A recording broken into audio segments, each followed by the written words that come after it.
Utang merupakan suatu hal yang pasti hampir pernah dilakukan semua orang, entah karena benar-benar tidak memiliki uang sama sekali atau berhutang karena gaya hidup. Bisa dikatakan bahwa hutang merupakan kebalikan dari aset, di mana semakin banyak hutang justru hal itu akan menunjukkan semakin kecil tingkat kekayaan seseorang. Apakah dalam hal ini kamu termasuk orang yang jumlah hutangnya lebih besar ketimbang jumlah aset yang kamu miliki? Dalam berhutang sebaiknya kamu mempertimbangkannya terlebih dahulu, apakah di kemudian hari akan dengan mudah kamu bayar atau malah sangat sulit.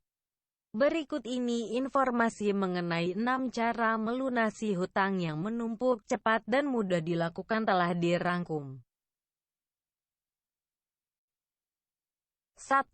Menyusun daftar hutang. Cara melunasi hutang yang pertama adalah dengan menyusun daftar utang terlebih dahulu karena hal ini akan memudahkan kamu menentukan skala prioritas nantinya. Tulis semua utang dengan susunan sesuai yang paling diprioritaskan untuk dilunasi, termasuk besaran suku bunga.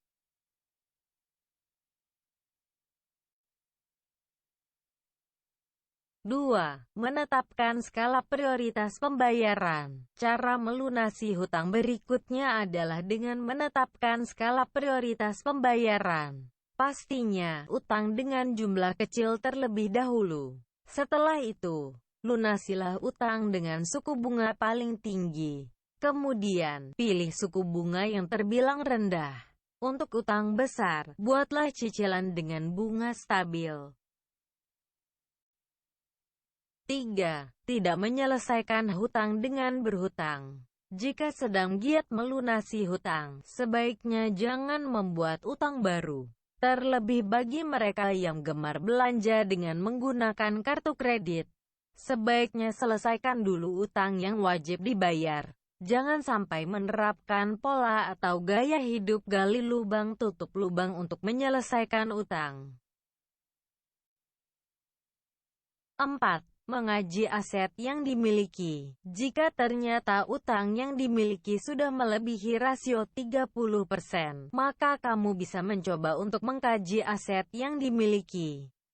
Karena mau tidak mau utang harus tetap dilunasi, kamu bisa mencoba untuk menjual beberapa aset yang mungkin bisa digunakan untuk membantu melunasi utang tersebut. Pertimbangkan untuk menjual kendaraan, yaitu motor atau mobil, yang mungkin jumlah uangnya cukup besar, dan segera lunasi utang kamu. 5. Pikirkan lagi untuk kembali berhutang. Pada dasarnya, semua kembali kepada diri kamu pribadi. Sebelum mengambil utang, tanyakan pada diri sendiri, apakah saya memang membutuhkan barang tersebut?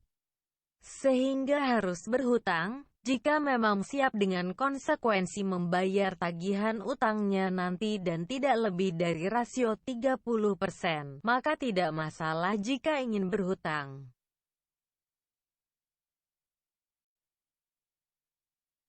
6. Niat dan sikap yang disiplin untuk segera melunasi hutang. Pastikan juga niat dan disiplin kamu dalam rangka cara melunasi hutang sangat maksimal. Dengan begitu, apa yang dilakukan untuk melunasi utang akan berjalan dengan lancar karena sudah diniatkan untuk benar-benar terbebas dari utang. Kelola pengeluaran dengan baik, utamakan tabungan dan berhemat serta jangan melebihi rasio 30% jika ingin berutang kembali.